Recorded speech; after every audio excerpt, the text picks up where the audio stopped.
Ahora, uno de los desafíos al predicar un pasaje con tanta enseñanza, como es este de Lucas 15, del 1 al 30, del 11 al 32, es no poder decir todo lo que uno quisiera, porque si no podríamos estar aquí hablando de repente unas 3 horas. Pero curiosamente la palabra pródigo significa derrochador y se aplica al hijo que desperdició la herencia recibida de su padre. El padre también, pero fue pródigo, porque derrochó todo su amor, todo el perdón para su hijo, aunque él no merecía nada. Es más, tal vez si algo, un merecimiento tenía, era un castigo. Y el hijo mayor también fue pródigo, porque derrochó ¿qué? Rabia, molestia, incomodidad, desazón, porque se realizaba una fiesta en honor de ese hermano suyo que había bebido perdidamente. Pero a pesar de eso, el padre no se enfoca en los errores del hijo, sino en restaurarlo y en hacerlo parte de la familia nuevamente.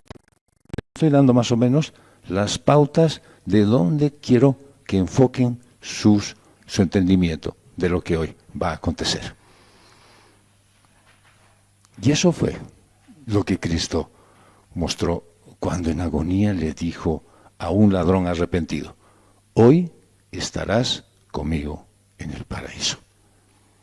Pero Jesús no solo murió por el hijo menor, ese que vivió perdidamente, sino también por el hijo mayor, porque estando en la cruz, su primera palabra fue: Padre, perdónalos, porque no saben lo que hacen. Veamos entonces las obras del amor verdadero. El amor verdadero deja ir al que ama. Dice Lucas 15, versos 11 al 16. Jesús añadió: cierto hombre tenía 2 hijos y el menor de ellos le dijo al padre: Padre, dame la parte de la herencia que me corresponde. Y él les repartió sus bienes. No muchos días después, el hijo menor, juntándolo todo, partió a un país lejano y allí malgastó su hacienda viviendo perdidamente. Cuando lo había gastado todo, vino una gran hambre en aquel país y comenzó a pasar necesidad. Entonces fue y se acercó a uno de los ciudadanos de aquel país, y él lo mandó a sus campos a apacentar cerdos. Y deseaba llenarse el estómago de las algarrobas que comían los cerdos, pero nadie le daba nada. Bueno, esta parábola desde el inicio sorprende, ¿no es cierto?, por la manera en cómo Jesús responde a los fariseos que estaban hablándole. ¿Qué decían estos hombres? Lucas 15. Todos los recaudadores de impuestos y los pecadores se acercaban para oír a Jesús, y los fariseos y los escribas murmuraban. ¿Qué murmuraban? Este recibe a los pecadores y come con ellos. Ahora, el hijo menor representa a los publicanos, a los pecadores, en su condición frente a los religiosos. Y dice el libro del Deuteronomio, capítulo 21, sino que reconocerá al primogénito, al hijo de la aborrecida, dándole una porción doble de lo que tiene, porque él es el principio de su vigor. A él le pertenece el derecho de la primogenitura. Es decir, que el hijo menor no podía disponer de su parte de la herencia antes de la muerte de su padre. Entonces, la actitud del hijo menor revela un espíritu rebelde, falto de amor, autónomo, dueño de sus decisiones, bien parecido a muchas características que nosotros manifestamos en un día corriente. Claro, ustedes dicen: no, pero yo no ando pidiendo mi herencia. No pedirás tu herencia, pero seguro que tienes un espíritu rebelde, falto de amor, autónomo y dueño de tus decisiones. Pero ahí ve que la reacción del padre, al dar anticipadamente la herencia, muestra amor. Un amor que no retiene a nadie por obligación. Así como no es bueno acumular cosas, pues no debes exigir que las personas sigan contigo. No debes tú demandar que personas tengan que estar a tu lado porque tú así lo quieres. Y pónganle el ejemplo que quieran, pero yo tengo varios en este sentido, que hay personas que sufren porque están aún reteniendo, y podríamos decir de repente contra su voluntad, a personas que ya deberían tener otra condición. Y hay otros que diciendo, por amor los retenemos, porque los amamos y los queremos, y los tenemos a nuestro lado, y están haciendo exactamente lo mismo. Eso es idolatría. Idolatría a la gente o a la compañía. Ahora, dejar ir trae alivio al corazón. Es una señal que confías en la perfecta voluntad de Dios porque no quieres que sea como tú quieres. Este joven rebelde reúne todo lo que en realidad no le corresponde, pero es lo que recibe, y se marcha de su casa para explorar el mundo. Y el relato avanza rápidamente y dice que partió a un país lejano y allí malgastó su hacienda viviendo perdidamente.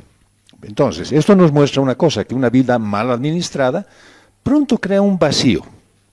Y esto lo sufrió él al gastar todo lo que él no había producido porque era de herencia. Bien, esto me llama a mí a un comentario personal, ¿ya? Mi criterio en cuanto a dejar obligatoriamente una herencia a los hijos es contrario.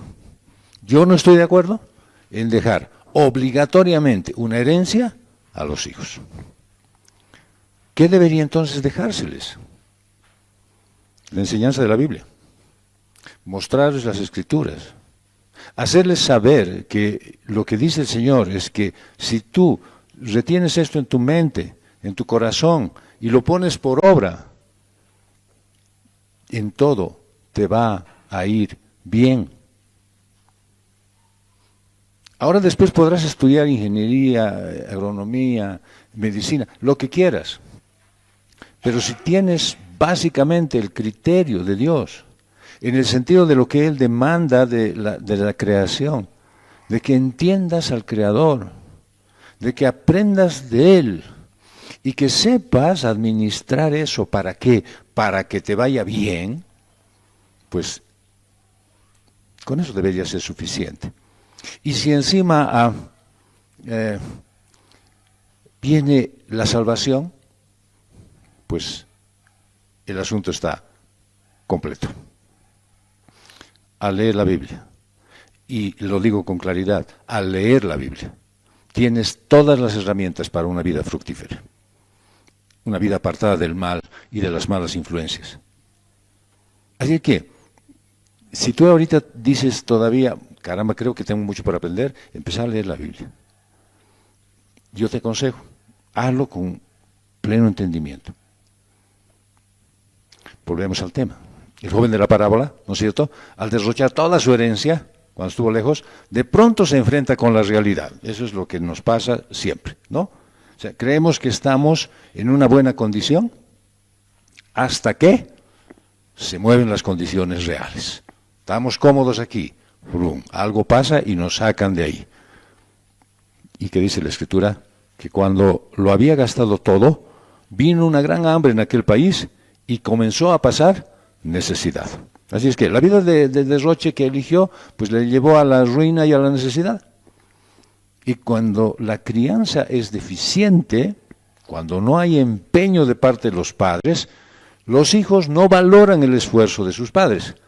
Y lógicamente derrochan los recursos hasta acabarlos. ¿Se dan cuenta?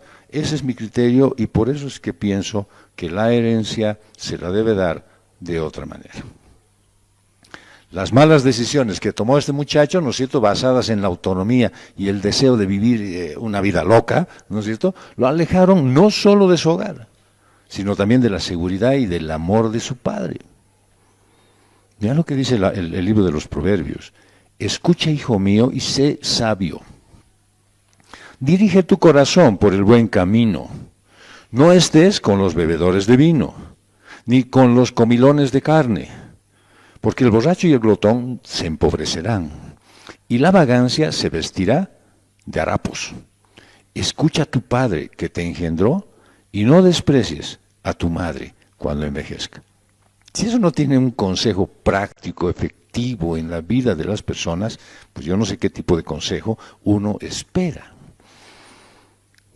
¿Qué debería yo escuchar de mi padre? El consejo que está en la palabra de Dios.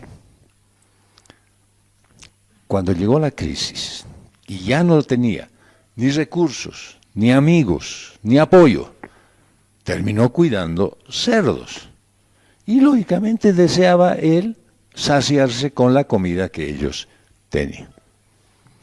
Pues esta parábola enseña que las decisiones apresuradas y egoístas pueden llevarte a la soledad, la vergüenza y la desesperación. No hay satisfacción duradera lejos de la voluntad y de la protección de Dios. No se puede derrochar la gracia de Dios con actitudes que son advertidas por Dios. Dice Romanos 6, 1 al 2. ¿Qué diremos entonces? ¿Continuaremos pecando para que la gracia abunde? De ningún modo. Nosotros que hemos muerto al pecado, ¿cómo viviremos aún en él? Pablo está hablando de un estilo de vida de pecado, no simplemente de una o dos fallas que uno pudiera tener. Habla sobre cristianos que siguen sin cambios en su condición de vida, exactamente igual como eran antes de ser convertidos. Y la palabra para continuaremos en el pecado está en el tiempo presente continuo. Esto significa que es una acción que continúa sucediendo todo el tiempo. Nuevamente los llamo a pensar, ¿no es cierto?, a que uno puede decir, de acuerdo, claro, si uno está pecando, haciendo cosas graves todo el tiempo, está bien. El problema está en que nosotros creemos que pecado solamente es aquello que implica de matar para adelante. Sin embargo, el Señor Jesús tiene otro parámetro, uno muy distinto, que dice que aún si en tus pensamientos tú tienes una actitud que ofende, daña, lastima, incomoda a alguien, eso es pecado. Entonces, por lo tanto, ¿no es cierto?, ¿qué es lo que a ti te conviene? Entender bien qué es lo que Dios dice que es pecado. ¿Para qué? Para que te des cuenta que cuando estás haciendo o estás teniendo la vida que tienes habitualmente, te das cuenta que estás en una continua acción de pecado. Y es posible que tu estilo de vida siga sin cambios cuando te conviertes en cristiano. Pero la advertencia de la palabra de Dios en primera de Juan dice, ninguno que es nacido de Dios practica el pecado. Porque la simiente de Dios permanece en él. No puede pecar, porque es nacido de Dios. Ponte a pensar, ¿por qué estoy teniendo la clase de vida que tengo? ¿Sí? Discusiones, dificultades, depresiones, angustias, malos relacionamientos con los... ¿Por qué tengo eso? ¿No he nacido? ¿O no le creo que esto es verdad? Y el no creer que esto es verdad me da la tolerancia para pecar como quiera. Soy nacido de Dios, pero no le creo a Dios que Él me ha transformado completamente. Entonces vemos las actitudes que vemos, ¿cierto? Ya, si te dicen, haz esto y vos dices, no, que esto es lo que conviene, no. Entonces hay algo en tu corazón rebelde, ¿no es cierto?, que no entiende que Dios ya te ha dado otra condición de vida. Ahora, es imposible que no haya cambios.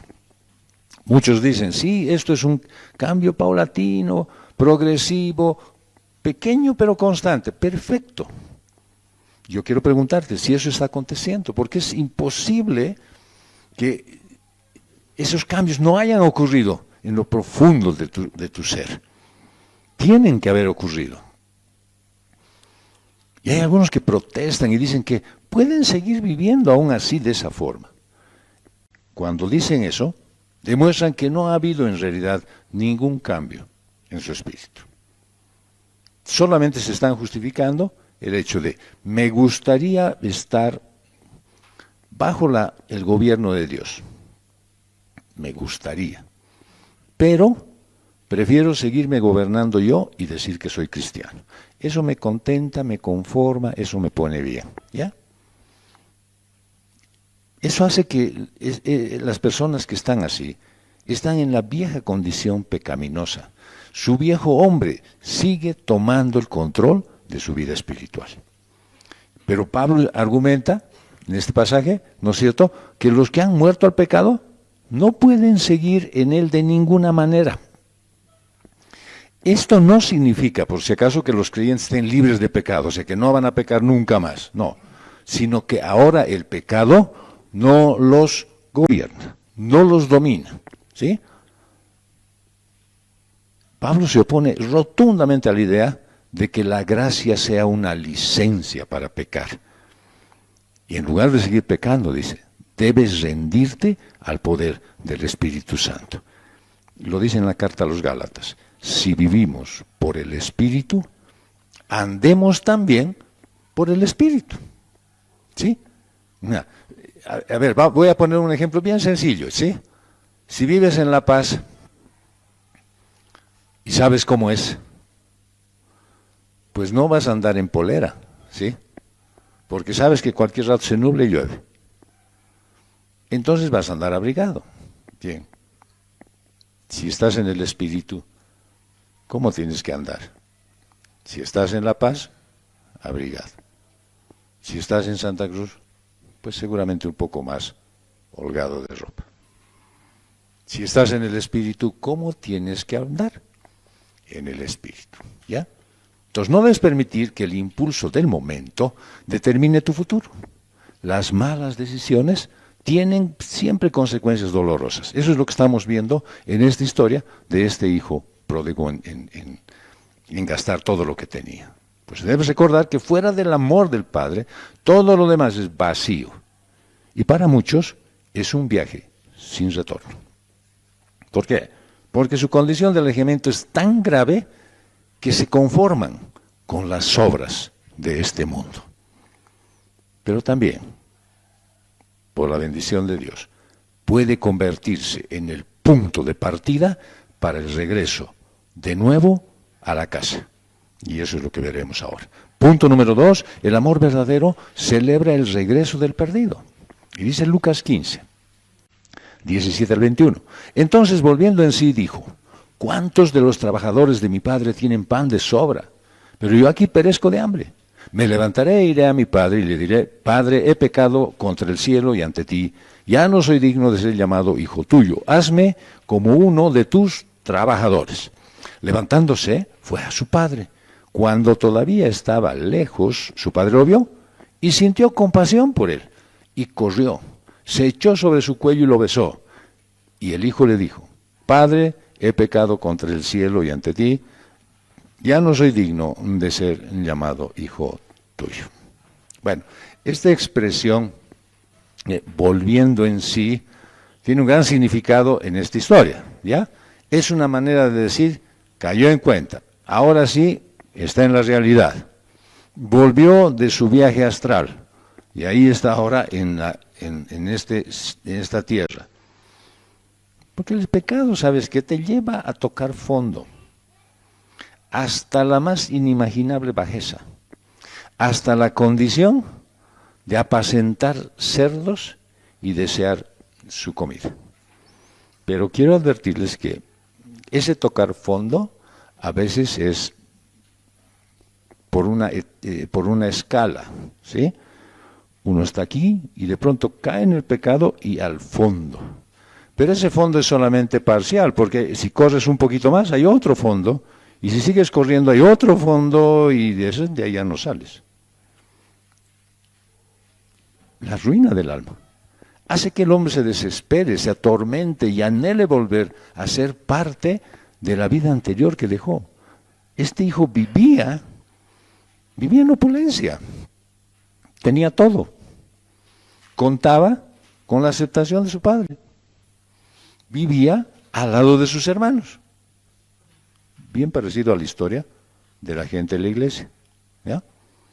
Pero se aburrió y dijo, buscaré otra condición, ¿ya?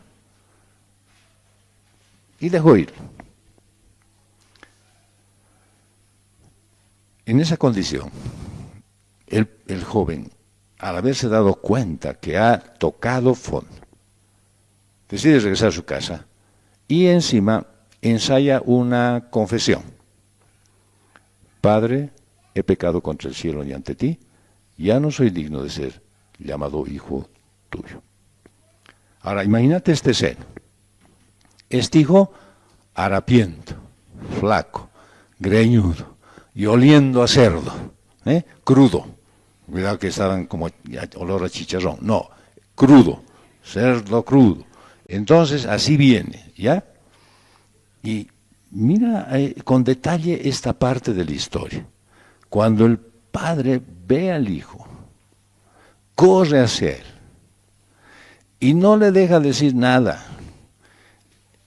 Es como si le quisiera tapar con la mano la boca. ¿Por qué? Porque al padre le interesaba más abrazarlo que oír sus excusas.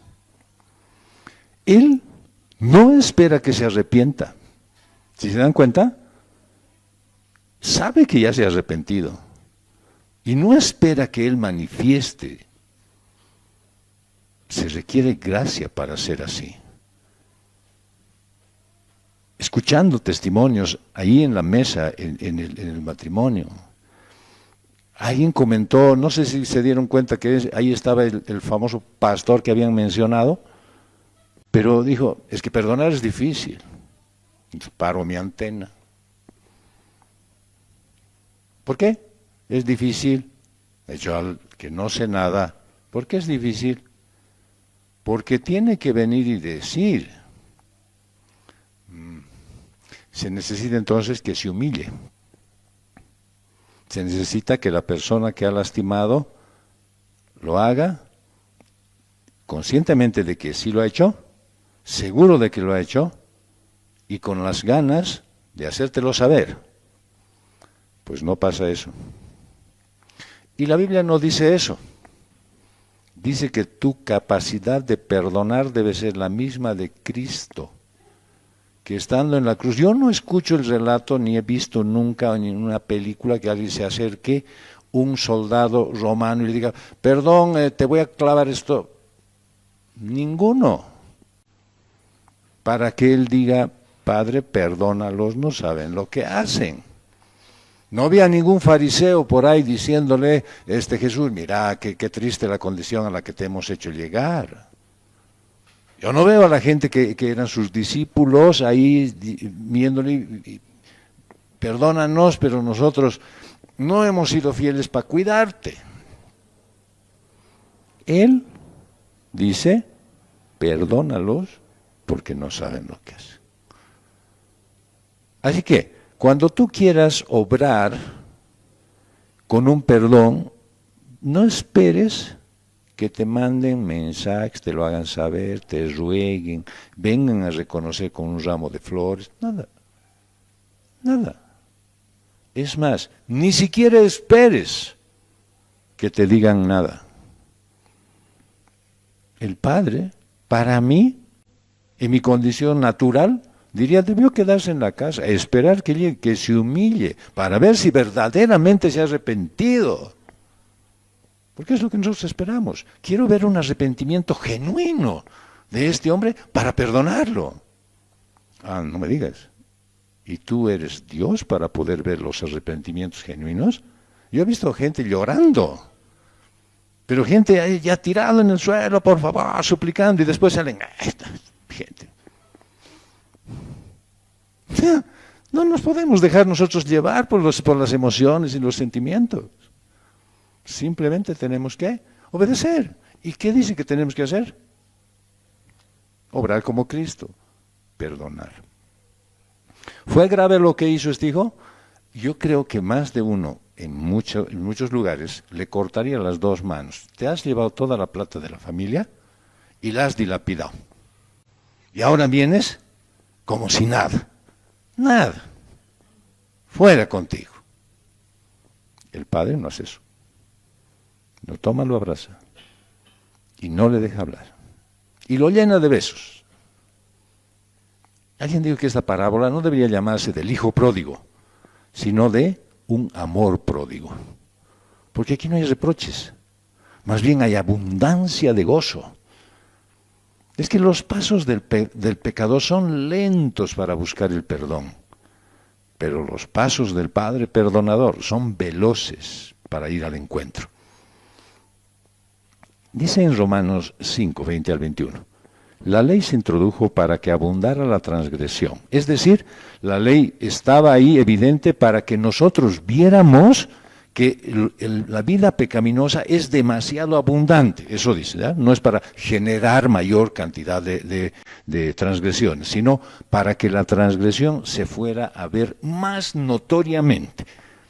Pero donde el pecado abundó, es decir, cuando la ley hizo dar cuenta que había muchas cosas pecaminosas alrededor, sobreabundó la gracia. Para que así como el pecado reinó en la muerte, así también la gracia reine por medio de la justicia para vida eterna mediante Jesucristo, Señor nuestro. Así que en la vida cotidiana, ¿no es cierto? Yo me imagino que tú siempre estás enfrentando esos momentos de sombras de tus errores que parecen abrumarte. Y es en ese instante que la gracia se vuelve un faro de esperanza. Aunque el peso del pecado puede ser aplastante, la gracia de Dios es aún más poderosa y más generosa. A pesar de tus luchas, tus fracasos, puedes levantarte renovado, pero solamente por la obra del amor. Ese que no se mide por tus acciones. No te amo por cómo eres, no te amo por lo que haces. Yo te amo porque el Señor ha puesto amor en mí para ti. Así es que no necesito méritos tuyos. No quiero que te afanes queriendo complacerme a mí. No hay necesidad y no hay posibilidad, porque bien exigente soy yo. Entonces, por lo tanto, lo que tú haces es suficiente para mí para poderte amar. En esta danza entre el pecado y la gracia, pues hay un cambio hacia la redención y la paz. Porque cada día es una nueva oportunidad para experimentar esa gracia transformadora. Y el propósito de la ley no fue presentar una solución para el pecado, sino más bien resaltar el problema del pecado del ser humano. Entonces, en ese sentido, el pecado abundó gracias a la ley y a esa imposibilidad que tenía de cumplirla en su totalidad. Lo expresa en la carta a Tito, porque nosotros también en nuestro tiempo éramos necios, desobedientes, extraviados, esclavos de deleites y placeres diversos, viviendo en malicia y envidia, aborrecibles y odiándonos unos a otros. Este era nuestro currículum. Bien. Y en algunos tenían maestría. Ahora, ¿cuántos de estos los han guardado? A ver, o sea, no quiero que los confiesen ahora, pero simplemente miren y digan, ese sigo teniendo. Ese es el que más me gusta. Ese apenas lo estoy dejando.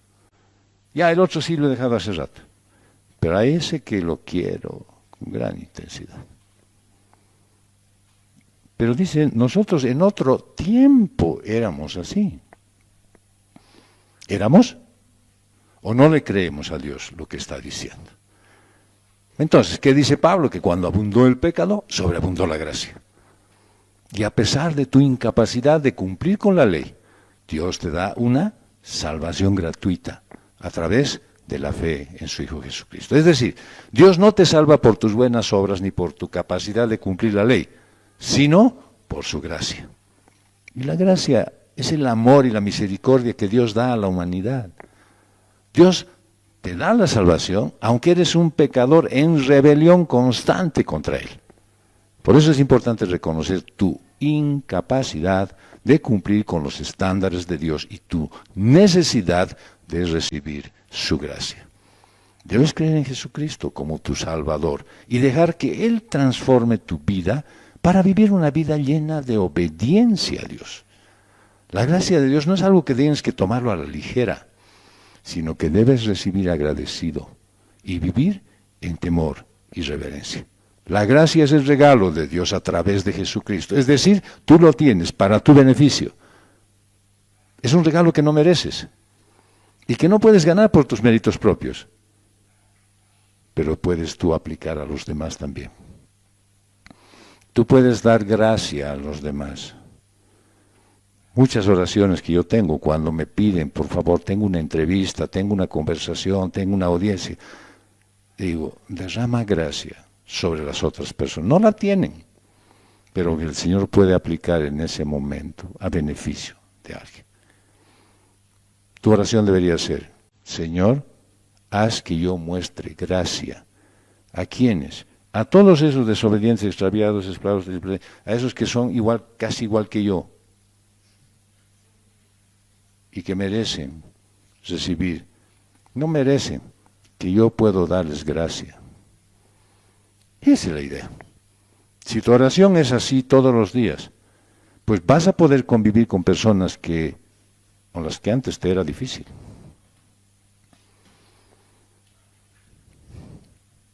Para nosotros, la buena noticia es que la gracia de Dios es suficiente para perdonar cualquier pecado. La gracia de Dios, si tú la tienes, es suficiente para que tú puedas perdonar cualquier pecado.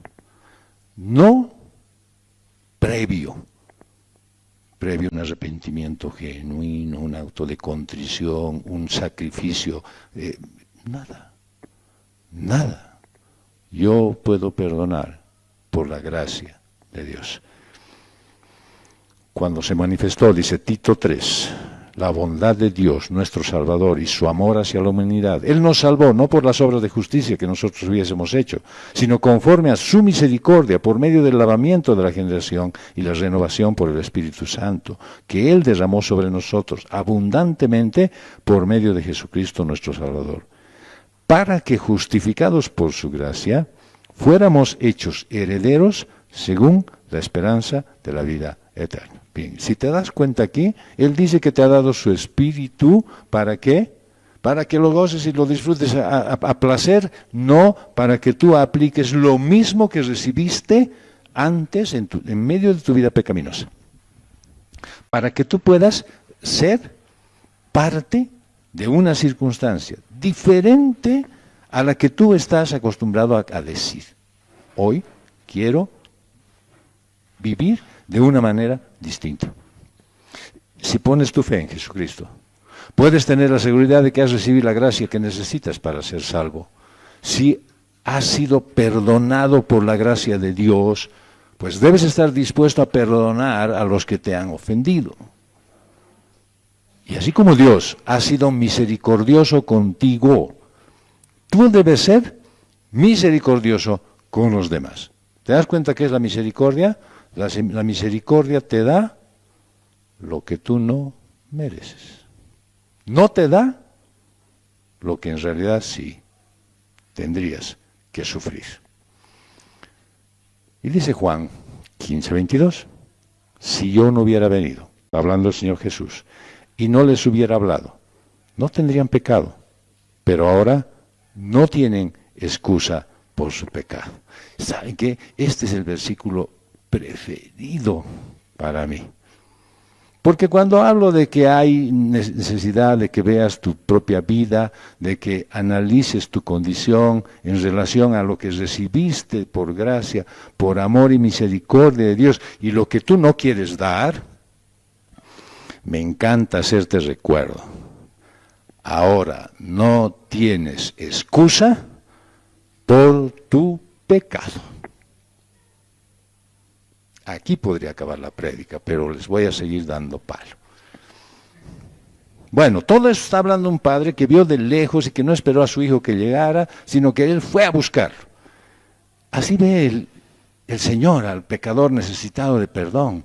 Es lento para la ira, pero corre a abrazar al pecador. Y corrió, dice la palabra de Dios, y lo besó. Y algunas versiones que he logrado ver dice, y lo besó mucho. Lo cual indica un derroche de amor de parte del Padre. Y esa tanda de besos que sigue a lo que el Padre hizo, es porque Él vio. ¿Qué vio el Padre? Vio de dónde venía para empezar. Vio sus vestidos, es decir, su condición exacta en cómo estaba, casi como un pordiosero. Vio sus manos, sus pies curtidos, heridos. Vago que no trabajaba nunca, ahora se ha puesto a trabajar para otra persona y entonces tiene que sufrir las consecuencias, ¿no es cierto? Pero sobre todo, lo vio como a su hijo, como un futuro dentro de su casa. Y esto es lo más grande de la visión de Dios por el pecador. Él vio la incapacidad de cambiar tu vida por ti mismo. Y entregó en sacrificio a su Hijo Jesucristo, el Cordero sin mancha, pleno de gracia, para perdonar todos tus pecados. Solo tienes que reconocer su sacrificio, confesar y arrepentirte de todos tus pecados y aceptar su señorío completo y absoluto en tu vida. Punto número 3, el amor verdadero cambia el funeral por la fiesta. Dice Lucas 15, 22 al 24, pero el padre dijo a sus siervos, pronto traigan la mejor ropa y vístanlo, pónganle un anillo en su mano y sandalias en los pies, traigan el becerro engordado, mátenlo y comamos y regocijémonos, porque este hijo mío estaba muerto y ha vuelto a la vida, estaba perdido y ha sido hallado, y comenzaron a regocijarse. Bueno, en la parábola el padre habla de un hijo muerto, pero que ahora ha vuelto a la vida. Habla de alguien que estaba perdido, pero que ahora ha sido hallado. Pues dada la situación, bien pudo el padre, ¿no es cierto?, haber más bien pensado en un funeral, si él decía que ya mi hijo estaba muerto. Hay que hacer un funeral para recordar lo que fue su hijo y que murió fuera de su casa. Ahora no sabemos dónde está, pero ahí está muerto. Pudo haber invitado a los amigos suyos para que lo acompañaran y que estén parte de su dolor. Pero él mantuvo la esperanza de su regreso. Yo esto solamente, cuando veo esa condición del Padre, me pongo a pensar, ¿cuánta gente hay que no confía en nosotros? No, nunca va a cambiar. No, ese hermano, no, jamás. Pero denle nomás una responsabilidad. No, mejor no. Nos va a hacer renegar. No son pues como el padre pródigo, ¿no es cierto? Este padre estaba confiando que un día iba a volver su hijo. O de repente ya lo conocía. Este es un derrochador, malo para trabajar, seguro que la va a pasar chancho y va a volver. Pero el relato no dice eso. El relato dice que la estaba pasando bomba, aun cuando la estaba pasando mal. Estaba feliz.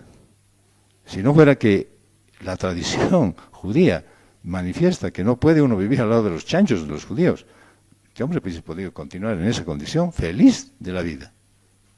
Pero el padre tenía otra ilusión, otra esperanza. Así que él no perdió la esperanza por el regreso de su hijo perdido y esperó. Y confió en la gracia de Dios y vio el milagro. Eso tal vez te falte a ti ahora. No solamente en la espera de alguien, sino en el cambio de tu vida, en el cambio de tu situación, en el cambio de tus oportunidades. Tal vez confiar y esperar, pero esperar con gracia, sabiendo que el Señor es bueno. Pues esto me lleva a afirmar que nuestro Dios no está patrocinando funerales, porque Él no es un Dios de muertos, sino de vivos. Y si tú estás muerto en tus delitos y pecados, te digo que por la gracia de Dios, hoy puedes ser transformado por Él. En Colosenses 1 dice, porque agradó al Padre que en él habitara toda la plenitud, y por medio de él reconciliar todas las cosas consigo, por medio de él, no sin él, habiendo hecho la paz por medio de la sangre de su cruz, por medio de él, repito, ya sean los que están en la tierra o los que están en los cielos. Y eso es lo que justamente hace el Señor. Y en la vida del hijo pródigo se manifiesta que él estaba en un estado de perdición. Pero se da cuenta que el hombre no puede vivir dándole la espalda a Dios. No puede haber paz en el que sigue su propio camino y su propio estilo de vida. El pecado tiene la función de matar al hombre. Y así lo ha hecho desde el mismo huerto del Edén. Pero Cristo vino para darte vida y vida abundante. Vino a cambiar tu eternidad desde aquí, en la tierra. Ahora ven ustedes que el Padre tiene una reacción. Tuvo una de gracia para ir y aceptar a ese hijo en la condición en la que estaba y regresarlo a la casa. Y ahora tiene gracia, ¿para qué? Para celebrar una fiesta donde echa la casa por la ventana, como esas bodas antiguas, donde gastaban un montón. ¿Qué dice este padre? Traigan el becerro engordado, mátenlo, comamos y regocijémonos. Bueno, era gente que le gustaba la carne, por eso se regocijaban así, ¿no es cierto? Pero seguro que ha debido haber verduras. No se sientan mal aquellos que tienen su dieta diferente. Ha debido haber verduras, nada raro que han debido hacer un papaco de papas, ¿no es cierto? Que había ahí, ocas, yucas, lo que hay, estaba seguramente ahí. Porque con pura carne no sé si hubiesen podido comer, ¿no es cierto? Entonces, si pudiéramos calificar la fiesta con algún nombre, le pondríamos la fiesta del regreso, ¿ya? Y el motivo de la gran celebración es la bienvenida al hijo que se había perdido. Y los invitados a esta fiesta, pues son los vecinos, esos que junto al padre aguardaban el regreso de su hijo. Seguramente más de uno habrá dicho, enloqueció este hombre. ¿Cómo va a seguir esperando a ese su hijo? Y sabíamos cómo era, le hemos dicho, no le des. No, eso es lo que a nosotros nos agrada, ¿no? Hay que darle duro, está sufriendo, dale nomás, ponle limón a la herida, no hay inconveniente, que sufra un poco más. ¿Para qué se mete en eso? Pero hay ha debido haber algunos también que han de decir, no, lo apoyaremos, confiaremos, tal vez cambia su hijo. La fiesta se realiza porque hay un hijo que se había perdido y él ha vuelto. Y entonces en todo este capítulo de Lucas 15 encontramos tres cosas perdidas: una oveja perdida, una moneda perdida y un hijo perdido. Y esas dos terminan con una expresión de regocijo cuando los objetos que son buscados son encontrados. Lucas 15, 7 dice, les digo que de la misma manera, o sea, de la forma en la que se alegró, ¿no es cierto?, el hombre que encontró, habrá más gozo en el cielo por un pecador que se arrepiente, que por 99 justos que no necesitan arrepentimiento. ¿Hay alguno aquí que no necesita arrepentimiento? No hay 99. Ahí es que nosotros, ¿qué somos entonces? La parte del pecador que necesita arrepentimiento. Si aquí no hay ninguno que no necesite arrepentirse de nada, entonces eres de la otra parte, de la minoría, de los que sí necesitan arrepentimiento. Y Lucas 15:10 dice, de la misma manera les digo, hay gozo en la presencia de los ángeles por un pecador que se arrepiente. Bueno, yo quisiera que pronto, hoy, a partir de hoy, seamos capaces de hacer esa fiesta para los ángeles, ¿sí? Que les demos motivo de regocijo, que ojalá les diéramos razones para que ellos organicen una fiesta a todo trapo, ¿sí? Que se diviertan hasta quebrar sus alas, no sé, pues ¿qué van a hacer los ángeles? Que ojalá que tú seas hoy, ¿no es cierto?, la razón para que los ángeles corran y se abracen como si hubiese sido un gol. Ojalá, de verdad, que tú seas la razón para que los ángeles vengan y te apapachen esta noche. Porque les diste una razón para tener una fiesta en el cielo. Bueno, Jesús expone la razón de este gozo, que es celebrado en el cielo, al decir que ¿por qué es? Porque un pecador se arrepintió. Y Jesús habla de la alegría que supone para los ángeles de Dios cuando un pecador se arrepiente y vuelve al buen camino. Los ángeles, para hacer simplemente un paréntesis aquí, son descritos en la Biblia como los servidores de Dios que adoran a Dios y asisten a los seres humanos. ¿Ah? O sea, quiere decir que cuando tú te arrepientes genuinamente, ellos se abrazan y dicen, por fin, 30 segundos de descanso. Ahorita va a volver a pecar, pero por lo menos tenemos 30 segundos de descanso eterno para nosotros. Su regocijo ante el cambio de actitud de un pecador, pues es un indicador del valor y la importancia que Dios le da a la salvación de las almas. Para los cristianos, el arrepentimiento es el primer paso hacia una renovación de la fe y hacia la reconciliación con Dios. Y un arrepentimiento genuino es un tema clave en la vida cristiana. Y de hecho, la conversión y el cambio espiritual que supone el arrepentimiento son el corazón mismo del mensaje de Jesús. Dios está lleno de bondad y gracia para los que buscan su misericordia. Y el arrepentimiento, pues, es un paso correcto en el camino hacia la reconciliación con Dios.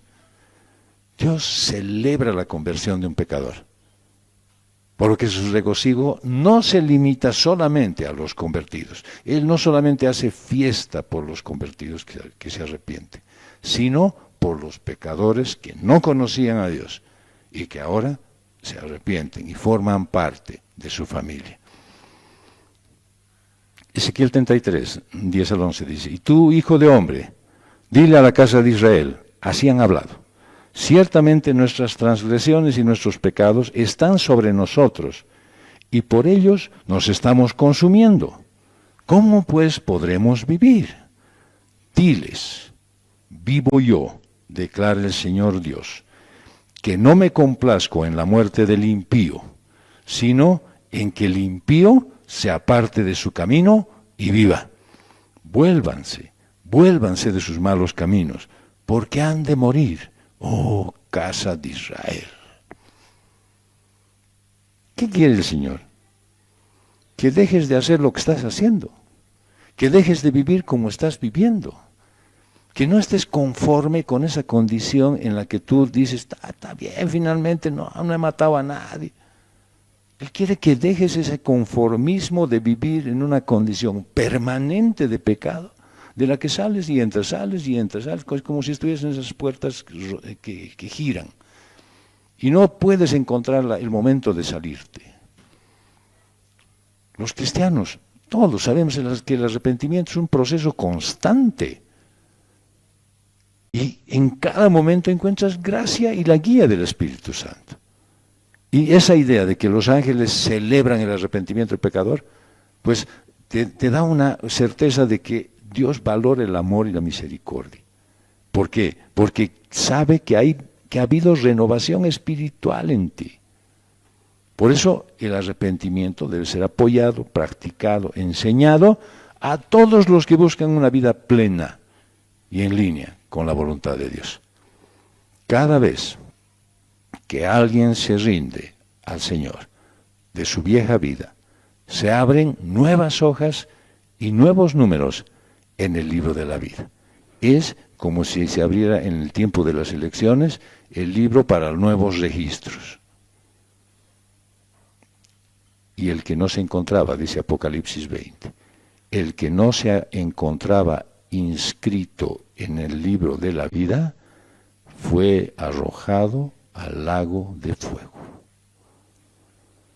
Te pregunto, ¿quieres tú ser parte de ese siervo bueno que lleva e inscribe nuevos en el libro de la vida?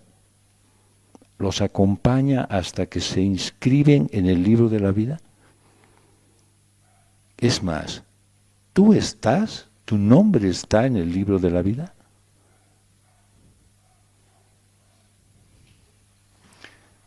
Punto número 4, de 8. El verdadero amor ruega para que todos entren.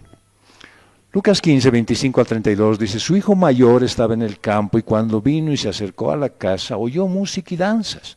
Llamando a uno de los criados le preguntó, ¿qué era todo aquello? Y él le dijo, tu hermano ha venido y tu padre ha matado el becerro engordado. ¿Quién? El becerro engordado porque lo has recibido sano y salvo. Porque él se enojó y no quería entrar. Entonces él se enojó y no quería entrar. Salió su padre y le rogaba que entrara. Pero él le dijo al padre, mira, por tantos años te he servido y nunca he desobedecido ninguna orden tuya y sin embargo nunca me has dado un cabrito para regocijarme con mis amigos. Pero cuando vino este hijo tuyo que ha consumido tus bienes con rameras, mataste para él el becerro engordado. Y su padre le dijo, hijo mío, tú siempre has estado conmigo y todo lo mío es tuyo. Pero era necesario hacer fiesta y regocijarnos porque tu hermano, estaba muerto y ha vuelto a la vida. Estaba perdido y ha sido hallado. Bueno, esta parábola no termina con la restauración del hijo menor, porque hay otro hijo perdido ahí dentro de la casa. Si te das cuenta, la actitud de reclamo, ¿no es cierto? Su reacción ante el regreso del hermano no es de gozo, sino ¿de qué? De resentimiento. Es que cada vez que tú tienes resentimiento, alguien te habla de alguien, y se te eriza la piel, te trae malos recuerdos, te hace sentir incómodo. Bien, eres el hijo que estaba en la casa todo el tiempo. Ya y este hombre se siente agraviado por el trato generoso de su padre. El hermano mayor, aunque estuvo siempre en la casa, nunca comprendió la profundidad del amor y de la gracia del Padre. Y claro, la parábola termina con el hijo mayor furioso, parado fuera de la casa, negándose a entrar y celebrar el regreso de su hermano menor. Jesús contó esta parábola porque los escribas y los fariseos se quejaban de que Jesús acogiera y recibiera a los pecadores. Bueno, así es que puedes entender, el hijo menor de la parábola es uno de los pecadores. El padre de la parábola es Jesús. El único que con amor y misericordia extiende su amor a los pecadores. Y el hijo mayor, no levanten la mano. Ya, no. El hijo mayor, ¿no es cierto?, es el santurrón de la parábola. Nada menos que los escribas y los fariseos. ¡Ay, qué bien! Suerte. No. Hay fariseos y escribas modernos que están todo el día agarrados de sus Biblias, pero con su lupa de juicio. Ahí dice el hijo, mira, por tantos años te he servido y nunca he desobedecido ninguna orden tuya. ¡Wow! ¿No? ¡Qué bien este hombre ejemplar! Este sí es medalla de oro. Es un descaro, ¿no es cierto? Y una autocomplacencia del hermano mayor. Es como si dijera, padre, ¿no te das cuenta lo bueno que soy? Todos aquellos que andan recordándonos a nosotros sus bondades, acuérdense de este es su reflejo, ¿ya? Cada vez que me viene, no, pero es que yo estoy perdonando a todos. Ay, qué bien, hermano mayor. ¿Sí? Son el hermano mayor de la iglesia, todos aquellos que andan recordando las cosas buenas que hago. Mire, este hijo tuyo malgastó tu riqueza y estuvo ausente por tanto tiempo, lejos de la casa, y todo lo ha gastado perdidamente. ¿Y dónde he estado yo, padre?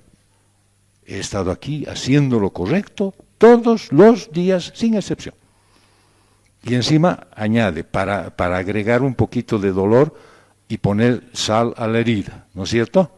Este hijo tuyo ha consumido tus bienes con rameras, para que no quede duda de que le tengo odio, ¿sí?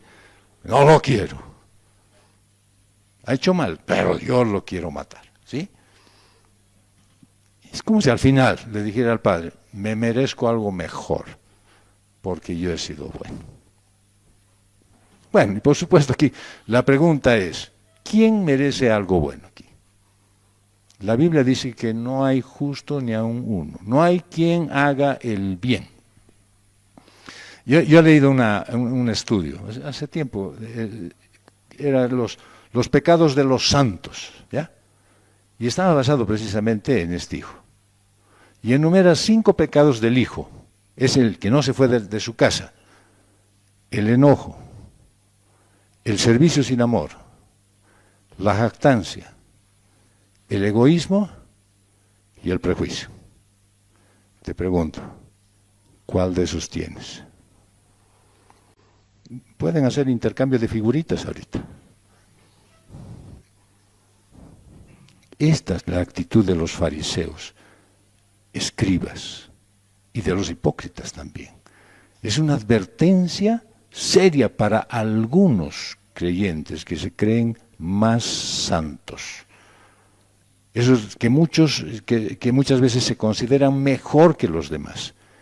Y viven atrapados en una rigidez y en una justicia propia.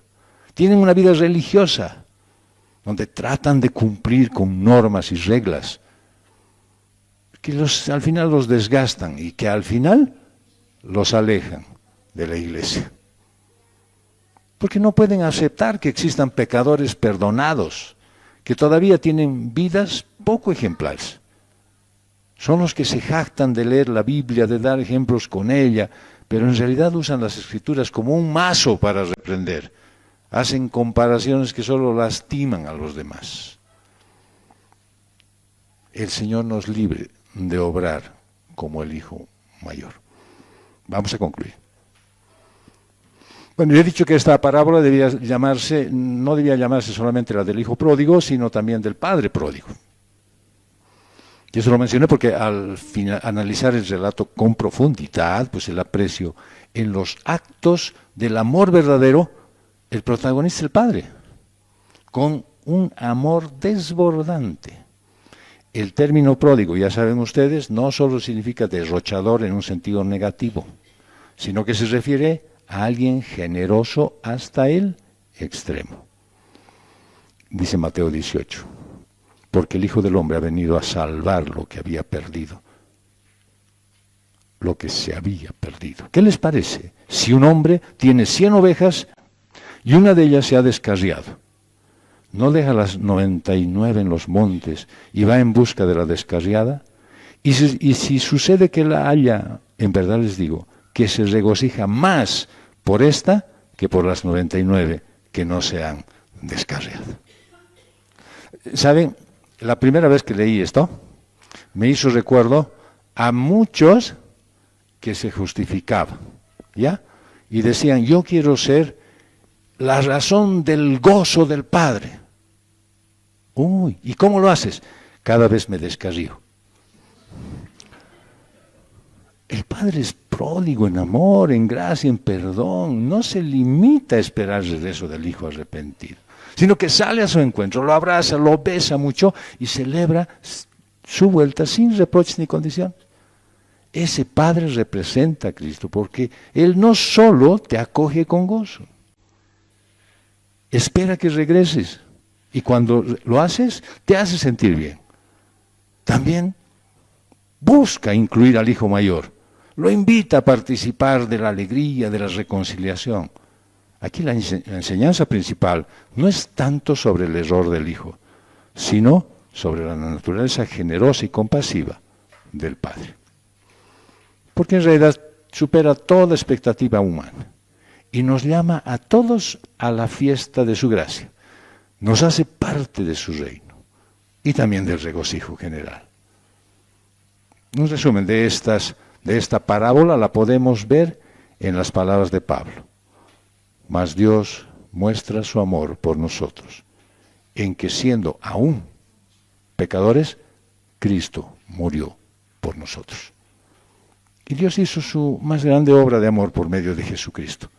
Te libró y te llamó a su reino eterno. Te hizo nacer de nuevo, crucificando tu viejo hombre, para que ya no seas esclavo del pecado. Lo dice en la carta a los Gálatas. Con Cristo he sido crucificado, y ya no soy yo el que vive, sino que Cristo vive en mí. Y la vida que ahora vivo en la carne, la vivo por la fe en el Hijo de Dios, el cual me amó y se entregó a sí mismo por mí. Él puso en ti su espíritu para que seas guiado por los caminos de la gracia que Él mismo diseñó para ti. Te ha cambiado el corazón de piedra por uno de carne, más sensible a su voz y más receptivo a su palabra. Tal vez necesitas analizar qué personaje eres de esta parábola y hagas lo necesario para corregir lo que está mal, para que seas el verdadero testigo que habla de Jesús con sus obras, más que con sus palabras. Diría yo con júbilo, ven, celebremos juntos que un pecador se ha arrepentido. Que Dios te guíe a hacer lo que Él manda y que lo hagas sabiendo que eso es bueno para ti. Gracias, Dios. Gracias, Padre bendito, por tu inmenso amor, por tu bondad. Gracias porque tú nos das la oportunidad cada vez de arrepentirnos. Y nos das la certeza que nos estás esperando. Tienes paciencia con nosotros, pero también nos demandas que seamos obedientes. Dios, regálanos, Señor, momentos de gozo, de tranquilidad, porque estamos deseosos de servirte, Señor. Gracias, Padre, por hacernos recuerdo hoy de que muy probablemente estemos siendo engañados por nuestro propio corazón, de creernos que estamos haciendo bien las cosas, y sin embargo, estamos andando por los caminos que a ti no te gustan. Gracias, Dios bendito, por este tiempo, por la predicación de tu palabra y por la presencia de tus hijos en este lugar. Te alabamos y te bendecimos, Señor, en el nombre de Jesús. Amén.